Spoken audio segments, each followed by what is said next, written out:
Hi guys, welcome to movie man YouTube channel. Natural star Nani, power star Pawan Kalyan, అదేనండి మన deputy CM గారు. వీళ్ళిద్దరి మధ్యన ఒక మంచి బాండింగ్ అయితే కొన్నేళ్ళుగా నడుస్తూ ఉంది. అది ఎప్పటి నుంచి అంటే గత ప్రభుత్వం పవన్ కళ్యాణ్ గారి సినిమాలకు కానీ కొన్ని సినిమాలకు కానీ టికెట్ల రేట్ల విషయంలో అయితే చాలా మొండిచి అయితే చూపించింది. ఆ టైంలో పవన్ కళ్యాణ్ గారు ప్రభుత్వాన్ని అయితే ప్రశ్నించడం జరిగింది. ఆయన ఎప్పుడైతే ప్రశ్నించారో ఆయనకి సపోర్ట్గా నేచురల్ స్టార్ నాని గారు కూడా గత ప్రభుత్వాన్ని ప్రశ్నించడం జరిగింది. అప్పటి నుంచి వీళ్ళిద్దరి మధ్య ఒక మంచి బాండింగ్ అయితే ఏర్పడిందని చెప్పుకోవచ్చు.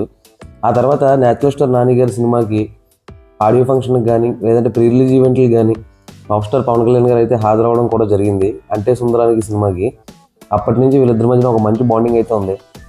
రీసెంట్గా టాలీవుడ్ హల్క్ రానా దగ్గుపాటి గారు అయితే ఒక టాక్ షో స్టార్ట్ చేశారు. ఆ టాక్ షోలో నేచురల్ స్టార్ నాని గారు పాల్గొని పవన్ కళ్యాణ్ గారి కోసం ఒక క్వశ్చన్ అడగగా పవన్ కళ్యాణ్ గారు ఒక పెద్ద స్టార్, సూపర్ స్టార్, అటువంటి ఆయన సినిమాల వరకు వచ్చేసరికి ఒక స్టార్ లానే అనిపిస్తారు. కానీ వ్యక్తిగతంగా జీవితానికి వచ్చేసరికి చాలా సింపుల్గా ఉండే వ్యక్తి, ఒక యూనిక్ పర్సనాలిటీ అయింది, ఒక మిస్టిక్ మనిషి పవన్ కళ్యాణ్ గారు అయితే చాలా సింపుల్గా ఉంటారు, చాలా గొప్ప వ్యక్తి అయినా అని చెప్పేసి పవన్ కళ్యాణ్ గారి కోసం నేచురల్ స్టార్ నాని గారు అయితే చెప్పడం జరిగింది. ఈ కామెంట్స్ ఇప్పుడు సోషల్ మీడియాలో అయితే వైరల్ అవుతున్నాయి. వీరిద్దరు అభిమానులు అయితే చాలా హర్షం వ్యక్తం చేస్తున్నారు.